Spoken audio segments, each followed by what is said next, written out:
Ngayon po ay pinagdiriwang natin ang Stewardship Month at Stewardship of Time tayo ngayon. So pinagbaliktad natin, ang nakarang linggo ay talents, ngayon po ay time. Kumusta po ang oras natin? Let us synchronize our time. Tingnan natin ang ating mga relo. Nakapag-Sunday school kami kahit late at natapos ang Sunday school, wala pa rin kayo. Sabi ko sa inyo, mas magandang mauna kayo kaysa sa akin. Dahil pag nauna kayo, pagdating ko, puno na dito. Purihin ang Panginoon. At sa mga talatang ating binasa at narinig po natin sa mabuting balita ang talinghaga ng puno ng igos na hindi namumunga. Kaya ang sabi ng may-ari, putulin na sapagkat nakasisikip lang ito. Humingi siya ng grace period. Ito yung pinaka-paraphrase ng kwento. Ano po? Humingi siya ng grace period, 1 taon. Kaya second life para sa puno ng igos. Kahilingan ito mismo ng hardinero. Grace period kasi dapat puputulin na, di ba? Puputulin na. On the spot, puputulin na yan. Papatayin na dahil 3 years na, pabalik-balik yung may-ari, wala namang ibinibigay na bunga. Second life para sa puno ng igos kasi dapat patayin na siya. At alam natin kapag tayo nasa grace period, pinagbubuti na natin, wala na tayong patumpik-tumpik.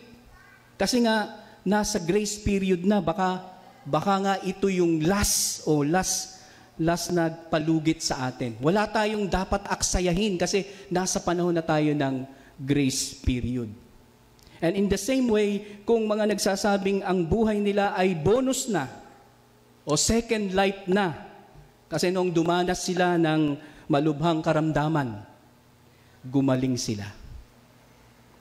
Mula sa aksidente, nakaligtas sila. Di ba, Kuya Boy? No?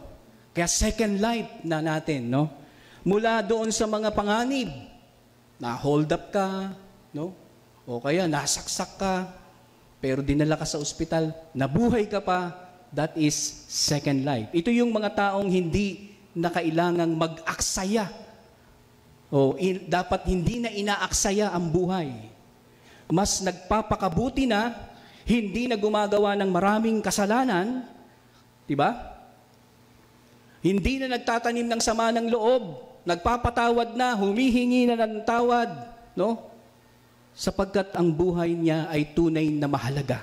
Kumbaga, ang buhay nila sinusulit na kasi second life na. Di mo ba? Ang buhay po ba natin ay siyang parang pusa. Sabi nila, ang tatag nito parang pusa, siya mambuhay. Hindi mamatay-matay. Ang tanong, hindi kaya tayo'y nasa grace period na, mga kapatid? Tanungin mo nga yung katabi mo, nasa grace period ka ba?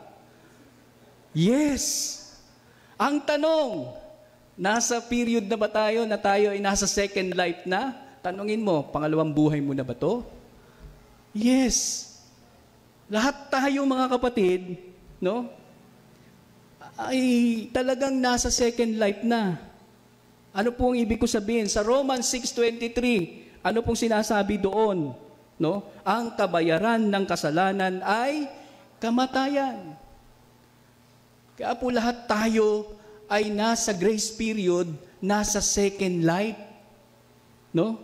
Binigyan lang tayo ng Panginoon ng buhay, so kung iisipin nga lang po natin, tandaan natin na ang pinakakapangyarihan ng kasalanan ay kamatayan. Matagal na tayong patay. Diba? Matagal na dapat wala tayo sa mundong ito. Pero tinubos tayo ni Kristo, kaya nagka-grace period tayo. Nagka-second life tayo. Kaya walang sino man pwedeng magmalaki sa atin. Mahabang buhay ko, pastor. Lahat po tayo nasa grace period at nasa second life. Parang yung puno ng igos. Binibigyan pa ng 1 taon ng pagkakataong mabuhay. O gawin nating mas praktikal. Noong panahon ng pandemya, no? Ang daming namatay. Huwag mong sabihing malakas ang katawan mo. Mas malalakas sa iyo ang namatay during pandemic. Tama? Huwag mong sabihing may pera ka, no? May pera na kayang bumili ng sariling ospital, pero namatay. Walang magagawa ang pera, posisyon man, o kung ano mang katayuan nila sa buhay. No? Huwag mong sabihing nag-iingat ka. May kilala ako, 2 to 3 years, hindi talaga lumabas. No? Hindi talaga lumabas. Pasalamat, merong mga online ministry, online worship. Doon lang siya sa bahay. Nag-iingat. Ingat na ingat. No? Kahit sa pagtulog, naka-face mask. Parang ako. No? Pero nadali pa. Mas maingat pa sa'yo yun. No? Kaya mga kapatid, lahat tayo pwedeng madali at pwedeng mamatay ng sa isang iglap. Kapatid, maniwala ka. Ito, no? Turo mo yung sarili mo, ito, second life na. Kung hindi ka pa kumbinsido, paalala ni Kristo sa Ebanghelyo, kung i-contextualize natin ito sa panahon natin ngayon, simple lang ang sinasabi niya. Sa palagay niyo ba yung mga nabibiktima ng lindol at iba't ibang sakuna, sa baha, sa sunog, no? Yung ba'y sinasabi niyong minamalas, ano yun? Pinaparusahan dahil sa pagkakasala nila? Hindi. Sa akala ba ninyo yung mga nagkakasakit ng malubha, makasalanan?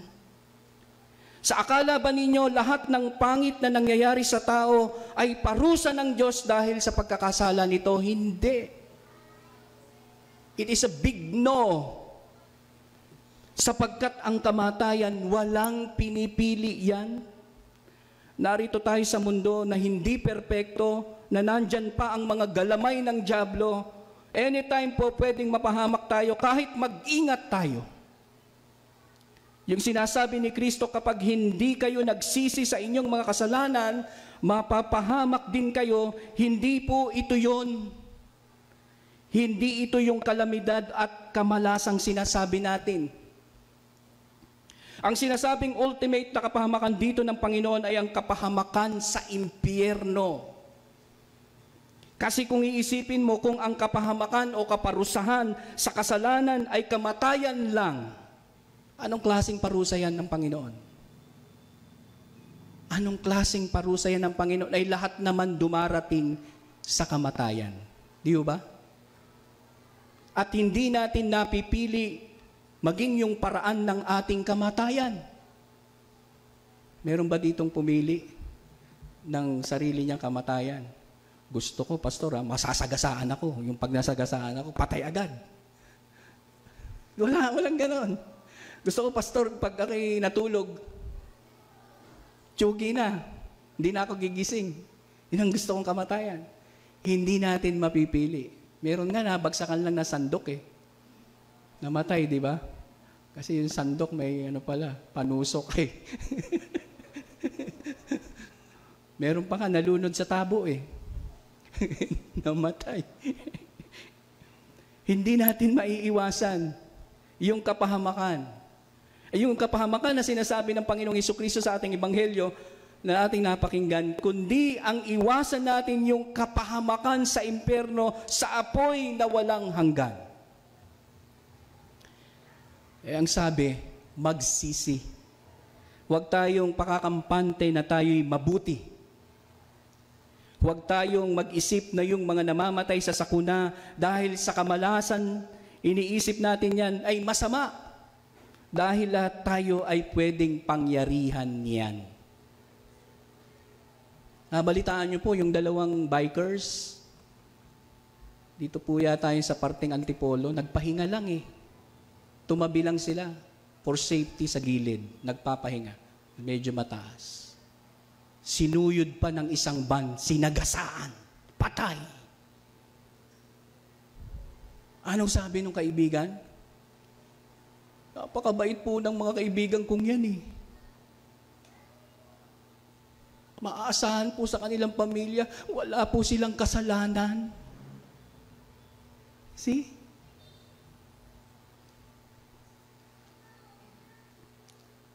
Minsan sinasabi natin sa hirap ng buhay ngayon, kaliwat kanan ang mga namamatay at pinapatay. Mahirap yung may kaaway, mga kapatid. Tama po, mag-ingat ka, mahirap yung may kaaway. Pero tandaan natin, meron tayong permis na kaaway, kahit mag-ingat tayo, andyan lang lagi. The enemy, sabi ng Biblia, ang dyablo. Hindi natin nakikita na magdadala sa atin ng peligro. Natural yan kasi nandito pa tayo sa lupa. Wala pa tayo sa langit. Natural ang lahat ng iyan. Kaya dapat magpakabuti ng palagian. Ang pamagat pala ng sermon natin sa umagang ito, may oras ka pa, magbago ka na. That is a stewardship of time. So sabi mo sa kakatabi mo, may oras ka pa. Magbago tayo sabay. Magbago tayo ng sabay. Kapatid, kapag lumampas ka na, o lumampas ka nga sa bahay mo, di ba? Nandoon yung peligro eh. Nandoon na kaagad yung peligro.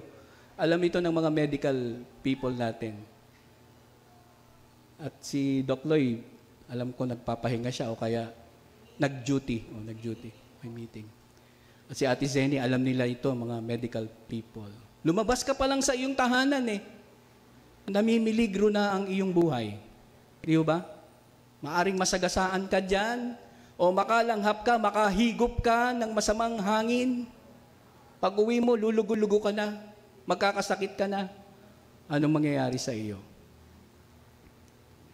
May mga virus na dala. Nakakasalamuha mo yung mga taong hindi mo kakilala.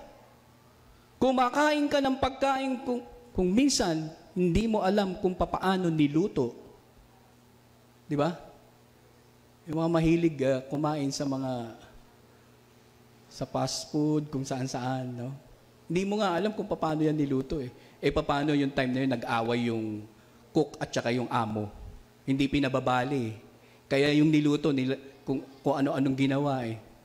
Di ba? Nilaglag sa lupa, pinagtatapakan, nilagyan ng harina, niluto. Ang sarap, pastor, ang sarap. Diba? Hindi mo alam kung paano niluto eh.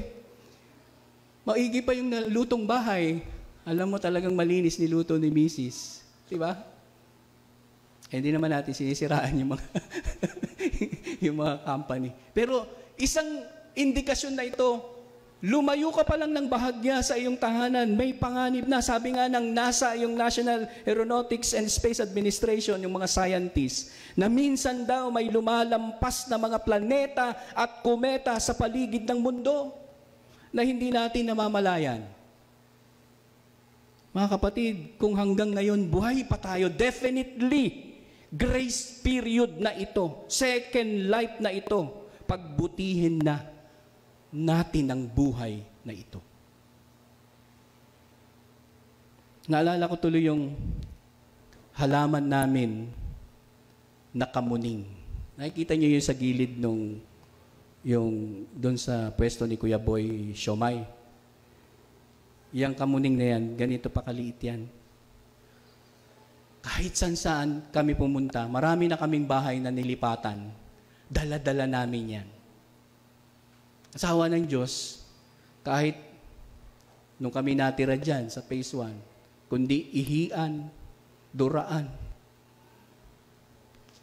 putol-putulin, may natitira pa at pipilit naming dinidiligan at sinasalba. Dahil kapag ang isang bagay ay nagkaroon ng magandang epekto sa buhay mo, lalo na't namumulaklak at namumunga, pinanghihinayangan mo. Ganon din tayo minsan. Kasi po ang gusto ko po diyang magtanim tayo ng maraming ganyan at ipasok sa simbahan kapag namumulaklak. Ang bango. Para kang nasa malaking simbahan. Yang halamang kamuning na yan.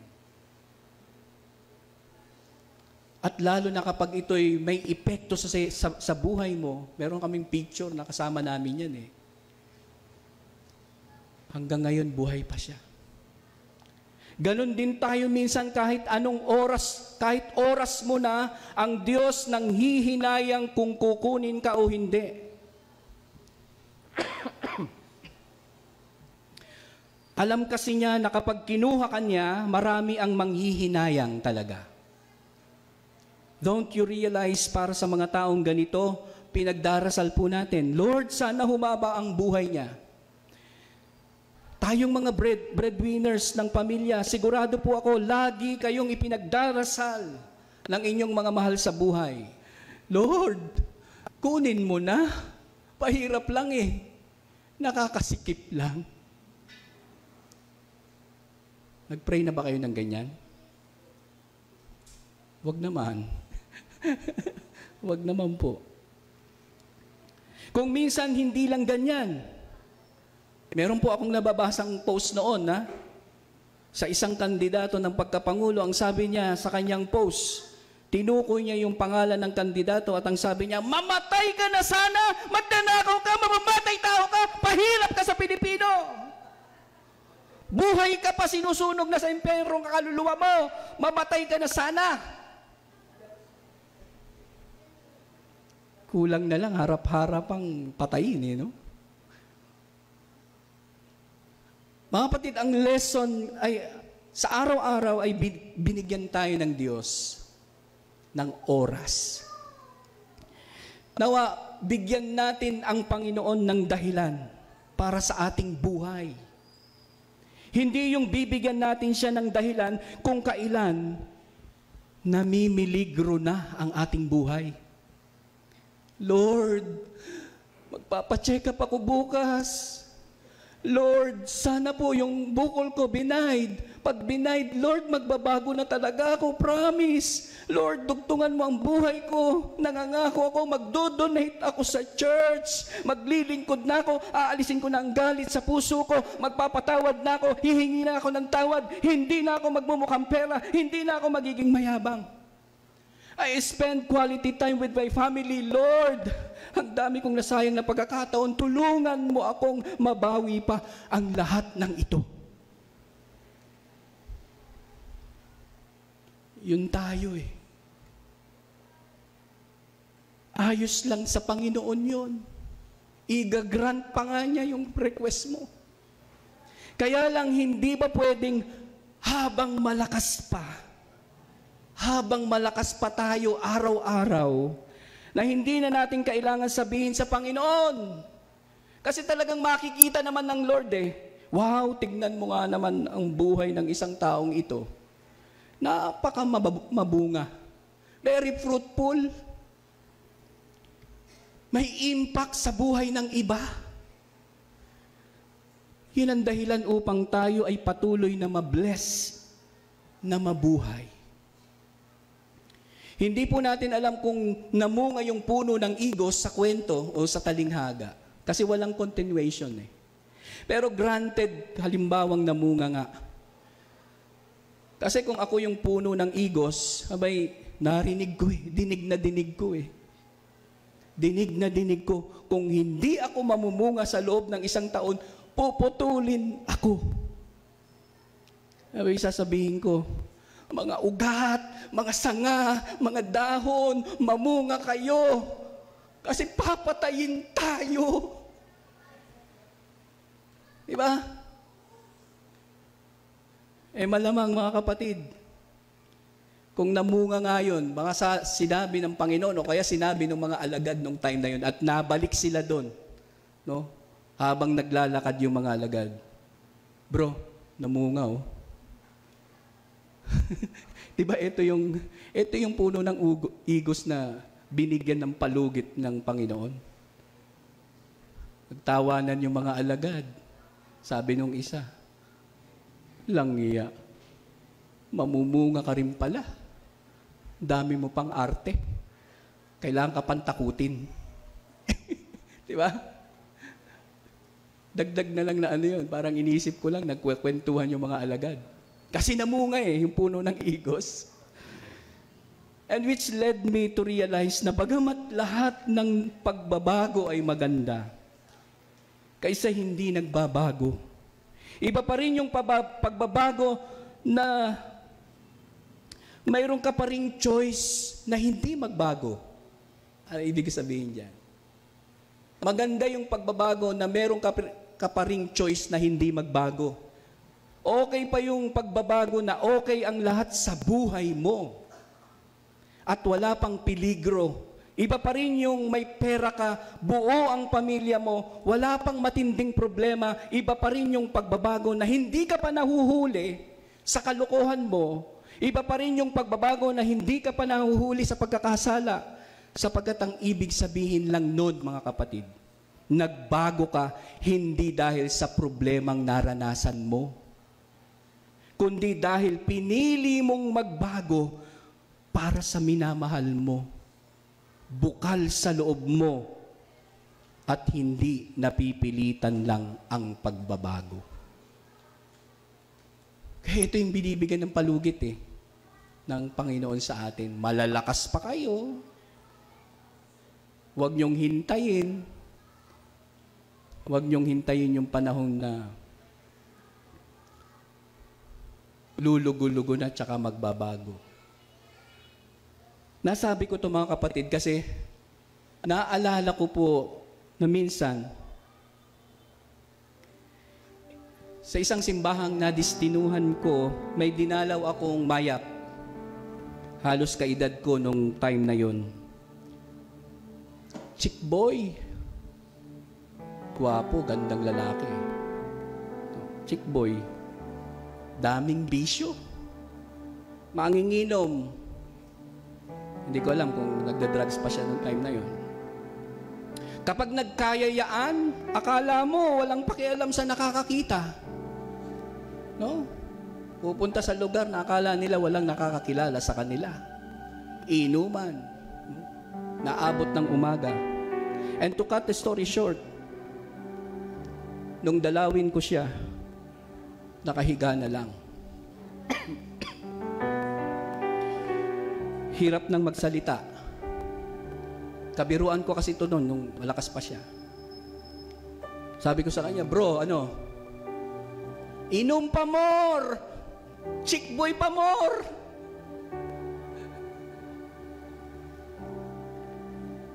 Parang gustong magsalita ng lalaking yun Pastor, papatayin kita. Pero kabiruan ko naman siya kaya. Alam nyo, mga kapatid, biglang naging seryoso yung moment. Kasi ang sumagot ay si Mrs. niya. At ang sumagot si Mrs., cracking yung boses. Sabi niya, Pastor, kahit gusto pa niya, hindi na niya kaya. Wala na siyang choice. Alam nyo, yung natahimik ako, naisip ko na parang hindi na-appreciate ni Mrs. yung pagbabago ng mister niya. Kasi nga, papaano kung hindi inatake? Papaano kung hindi nagkasakit? Baka tuloy pa rin na ibinibigay o nagbibigay ng sakit at sama ng loob sa pamilya niya. You see, kapag maraming choices at you pick one, mahalaga ang isang yon. Kaya nga, di ba, ganun yung moment kapag nananalo sa Miss Universe, merong tears of joy. Miss Philippines! No? Thank you. Tas luluha. Sa dami, ikaw ang napili. No? Sa dami, ikaw ang napili. Kaya yung pinili mo na isa, napakahalaga yon para sa iyo. Kasi sa dami ng yung pinili, yung sinabi ko, yung pagbabago na may choices ka pa na hindi magbago.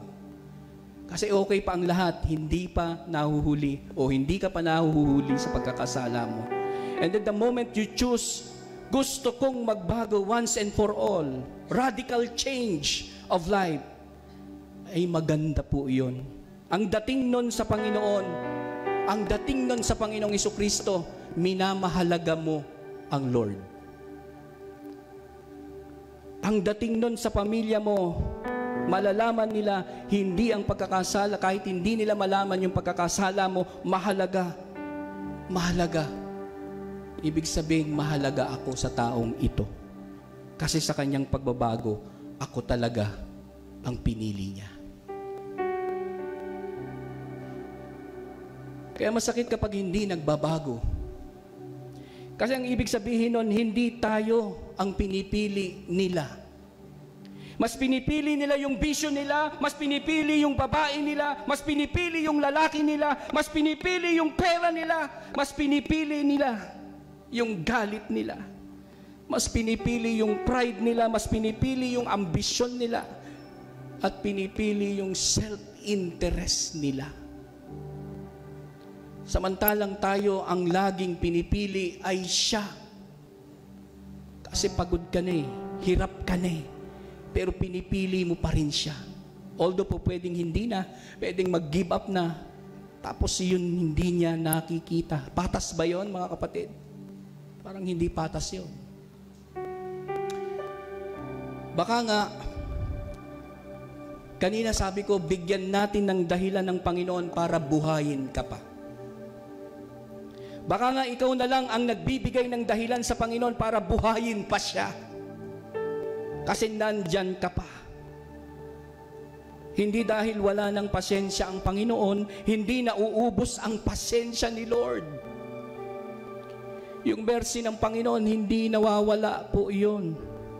Kaya lang siyempre darating yung pagkakataon na ang dami na kasing kalokohan ng taong ito. Ang dami ng sinaktan nito. Malay mo hanggang doon na lang talaga ang buhay niya. Pero kukunin siya ng Panginoon sa akto at estado ng pagkakasala. Papayag po ba kayo? Hindi. Kaya nga binibigyan pa niya ng pagkakataon para magbago kasi andyan ka. Nagtsatsaga ka pa sa Kanya. Kaya sana kapatid, huwag kang mawalan ng pag-asa. Although pwede mong sabihin, Lord, pagod na ako. Ayoko na, kunin mo na. Mawawala yung problema mo dito sa lupa. Pero papaano? Kung napunta ka nga talaga sa langit, tapos alam mo na nasa impyerno ang asawa mo, magulang mo, kapatid mo. Kasi ikaw na lang yung dapat magtiis sa Kanya, bumigay ka pa. Kapatid, hindi nakapagpapabago ang galit. Ang nakapagpapabago ay ang pagmamahal. Yun ang Diyos sa atin. Diyos ng pagmamahal. Although, yun din naman ang inaasahan ng Panginoon sa atin. And let me end of this. Kung iba lang yung nagsabi sa may-ari ng lupa ng ubasan, bigyan po natin ng 1 taon yung igos. Sigurado hindi pakikinggan. Pero ang nagsabi, mismong yung hardinero, yung tagapag-alaga ng igos. At siya yung laging kasama. Laging kasama, may intimate relationship. Kaya ikaw, kung ikaw ay isang asawa, isa kang kapatid, isa kang magulang, manghihinayang ka kapag kinuha sila ni Lord sa iyo. Kaya, yun din ang inaasahan sa atin ng Panginoon. Ito sana ang hilingin natin sa Panginoon na makita ng mga taong inaalagaan natin. Halimbawa, yung mga may sakit, yung pagpili nating alagaan sila, lalong-lalo na makita ng mga taong gusto-gusto nating magbago, na ito ang pagpili natin sa kanila. Sapagkat mahalaga sila, sana pahalagahan din nila. Magbago sila.